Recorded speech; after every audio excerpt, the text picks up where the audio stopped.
जे काय बाकी बोलायचं आहे ते सगळं जाहीर सभा जेव्हा सुरू होतील त्यावेळेला बोलूच आम्ही.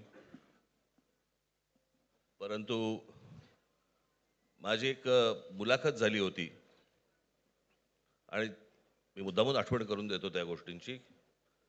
आणि त्या मुलाखतीमध्ये मी असं म्हटलं होतं की कुठल्याही वादापेक्षा आणि भांडणापेक्षा महाराष्ट्र मोठा आहे.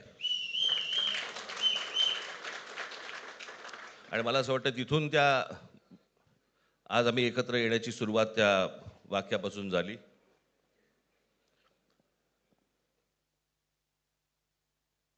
कोण किती जागा लढवणार, आकडा काय,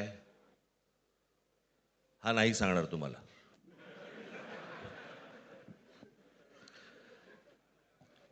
महाराष्ट्रामध्ये सध्या लहान मुलं पळवण्याची खूप टोळ्या फिरतायत. त्याच्यामध्ये 2 टोळ्या अजून जास्ती ॲड झालेल्या आहेत. ते राजकीय पक्षांमधली मुलं पळवतात आणि जे निवडणुका लढवणार आहेत त्या लढवणाऱ्या सर्व उमेदवारांना दोन्ही पक्षांकडनं उमेदवारी दिली जाईल. ती कधी भरायची, केव्हा भरायची ते आपल्याला कळवलं जाईल. आज फक्त आपल्यासमोर एकच गोष्ट मी आपल्याला सांगू इच्छितो की बरेच दिवस याची प्रतीक्षा महाराष्ट्र करत होता.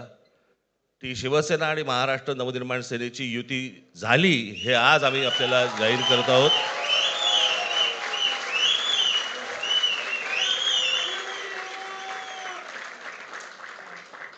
धन्यवाद.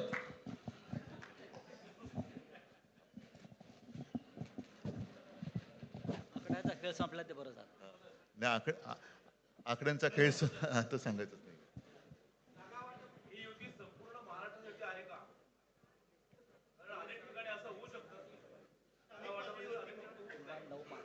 अजून अजून बाकीच्या महापालिकांमध्ये सुद्धा कालपर्यंत युती झालेली जशी नाशिकमध्ये झालेली आहे. बाकीच्या ज्या महापालिका आहेत त्यांची सुद्धा त्यांच्या तिथल्याही युतीवरती आज उद्या शिक्कामोर्तब होईल.